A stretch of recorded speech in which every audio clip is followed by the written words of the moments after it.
تعالی علی محمد صلی اللہ علیہ وآلہ وسلم صلاۃ و سلام علیک یا سیدی رسول اللہ.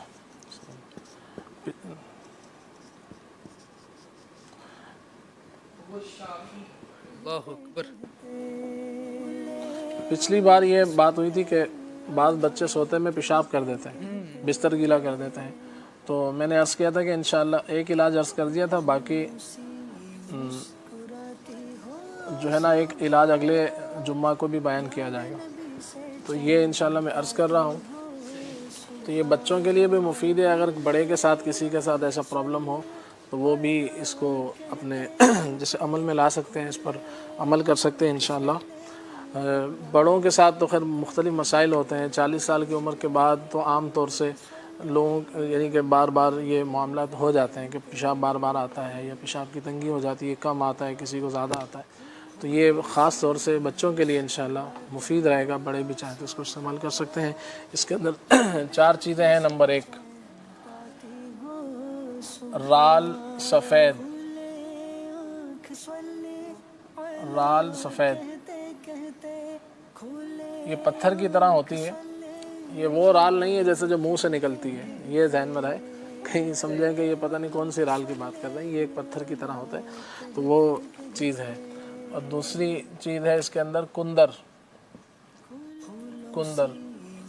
تیسری چیز اس کے اندر ہے گلنار. گلنار یہ اس کے انار کے پھولوں کو کہا جاتا ہے. الف حذف کر دیا گیا. گلنار. جی یہ 25 گرام لینا ہے. یہ بھی 25 گرام، یہ بھی 25 گرام. اور آخری چیز اس کے اندر ہے مغز جفت بلوت. یہ میں نے لکھ دیا ہے، آپ اس کو دیکھ لیں. مغز کا مطلب تو یہی ہوتا ہے کہ آپ اس کو اندر سے جیسے بادام، ثابت بادام ہوتا ہے تو اس کو توڑتے ہیں تو اس کے مغز اندر سے نکلتا ہے. تو یہ مغز جفت بلوت بھی کہا جاتا ہے اسے. تو یہ اس کا نام ہے. تو یہ آپ نے لینا ہے 25 گرام. صحیح. تمام ہم وزن. ان چاروں چیزوں کو لے کر اس کا طریقہ کار یہ ہے کہ ان چاروں چیزوں کو لے کر 25 گرام، 50 گرام، 100 گرام ان کو لے کر باریک پیس لیا جائے اور پھر صبح و شام آدھی چمچ جو ہے بچوں کو دی جائے.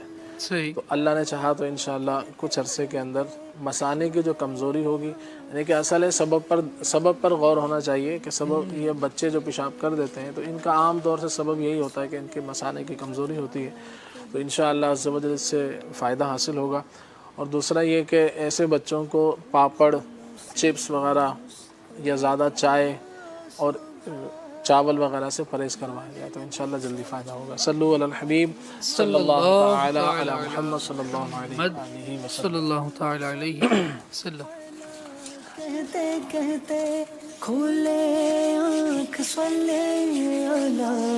علاج و صورت میں زیادہ فائدہ مند رہتا ہے جب علاج کے ساتھ ساتھ احتیاط کی طرف بھی توجہ دی جائے. اور جس طرح خلیل بھائی نے بیان فرمایا کہ دیکھ لیں کہ کس وجہ سے مسائل ہو رہے ہیں، وہ وجہ دور ہو جائے گی تو یہ جو دیگر ڈوز ہیں، جو دیگر دوائیں ہیں، یہ بھی زیادہ فائدہ مند ہوں گی، زیادہ کارگر ہوں گی. صلو علی الحبیب صلی اللہ تعالی علیہ وسلم.